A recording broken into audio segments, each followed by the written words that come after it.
2 weeks. That's how long Sony's PlayStation Network has been offline. 2 weeks without Portal 2 co-op, Mortal Kombat, and SOCOM 4. But PS3 gamers, now they've got bigger problems. 5 days into the outage, Sony revealed that their PlayStation Network suffered an unprecedented security breach. The servers were hacked, and personal data of over 70 million PSN users had been exposed, including names, addresses, and hashed credit card numbers. Yesterday, Sony discovered yet another breach during its investigation, this time exposing the personal data of 25 million Sony Online Entertainment customers, affecting games like DC Universe and EverQuest. Sony has publicly apologized and is working on a solution. Meanwhile, gamers wait with varying levels of patience. While the specter of identity theft and credit card fraud looms, Sony promises it will make good with various incentives and freebies for inconvenienced users. But the big question we all want to know is, when can we get back to playing games? Let's move! It's The Loop.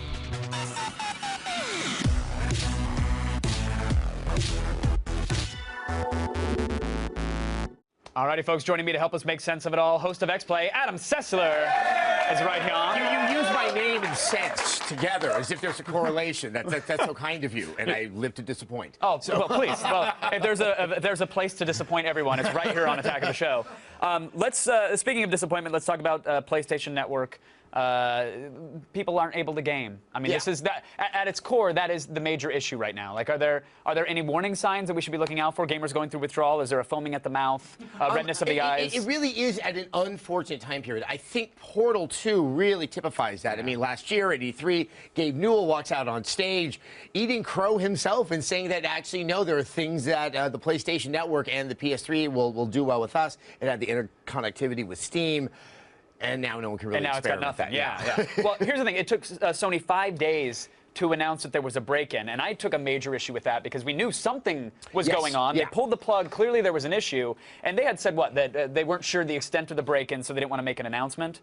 I mean, it's that they first needed to ascertain what had happened. They said that they discovered it had happened somewhere from the 15th to the 17th of April. The 19th is when they made the discovery. We were not until I think around the 26th to actually get the formal announcement.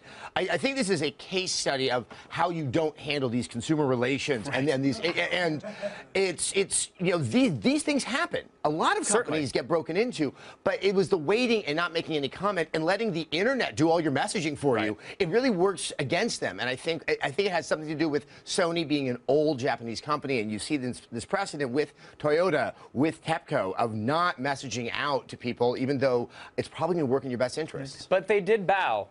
Oh, you have to give them that. That was contrition on a level I rarely get to see. Sony held a press conference where they apologized. They bowed quite a bit, and they refused an invitation to testify before the U.S. Congress about data security. They offered to answer questions that were submitted in writing, which was interesting. But is that enough at this point? I think so. I think they're trying not to let this become too big and really sort of cloud them. I mean, I would have to say that even the mainstream press seems to have been kind of covering this as if there's a new novelty factor because it's involving a game company. I was thinking, and I might be wrong on this, but I think there was an incident with the Department of Health and Human Services where some dude actually took home data with people's social security numbers on it and then lost it. I mean, that to me is a greater violation of a sense of trust because that's human idiocy. People get hacked. That's what the internet is allowing. But and to get back to that point, do you think because they delayed and maybe if they didn't know the extent of the hack, they could have come out and said, hey, look, there might have been a security breach. We're analyzing it. But the fact that they were silent and let that internet just get in their rumor circles and just escalate everything, that was really the main issue. I think the sticking the heads in the sand approach just really worked against them, especially because they were a game company and they have a user base. Their most vocal user base is of the internet youth, which tend to just take things very, very seriously far too quickly. Yeah. What kind of make goods is Sony actually offering its users? Because I received an email and it said, hey, look, if you want to check your credit report to make sure you're not completely screwed, here are some websites. But that's all I really saw. I believe they have talked to all three of the major credit reporting agencies and used their own money to say, like, hey, these are the numbers. these are flagged, so that they're good. already prepped to know that if something funny happens, so nothing has been reported. People will get either a free PSN Plus or an account for a month. There'll be some games. I think for the Curiosity users, there'll be some free music. There's nothing that specific. There are some make goods, but I think it's just going to be sort of a long road for that easy forgetting that the internet is so good at to actually take place. It's unfortunate because this is such a good year for Sony. I was just going to say, could this be the most inopportune time for this to happen? This is the strongest year. We're leading up into E3. Is this going to be the talk of the convention, or will people have forgiven by then? I think E3 is going to be the panacea that's finally going to get their messaging back on track. I mean, they do have an amazing lineup of exclusive games. It's definitely going to overshadow, I think, what Microsoft's going to be offering, since we know of all of one game that's coming out this year from them. Nintendo will have a new console, but Sony looks really strong right now. Speaking of Nintendo and Microsoft, because hacks happen, we know this.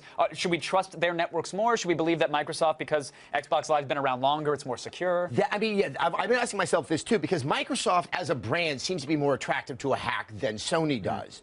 And as far as we know, nothing on this level definitely has ever happened. You are paying for Xbox Live, and that does probably help subsidize some of that protection. And it's Microsoft. They have decades more of experience in dealing with network security. So if you're one of those 77 million PSN users, or the 25 million or so that are playing EverQuest, in DCU on the PC, what can you do to protect yourself? I mean, I don't think there's anything more unique here than what you typically hear with all these people saying, you need to be secure. I think not using a credit card as some alternate form of payment, or having one particular credit card with a low limit on it that is solely used for purchases or accounts like this, is probably the best thing that you can do. But like I said, this is the era of the internet, and it's always going to carry that risk. I mean, I guess if anything, you could just make sure you use the same password for everything, so that way you don't forget it if you need to log in and make a change to a credit card. Right? I like to have a consecutive string of numbers. Oh, that's it. I think it works really well. Or QWERTY is also really nice. You just tap dance along the top row of the keyboard, QWERTY. I never realized that you could pronounce that. That's so cool. Thanks, Kevin. Adam Sessler, always a pleasure. Thank you so much, Adam, for keeping us in the loop.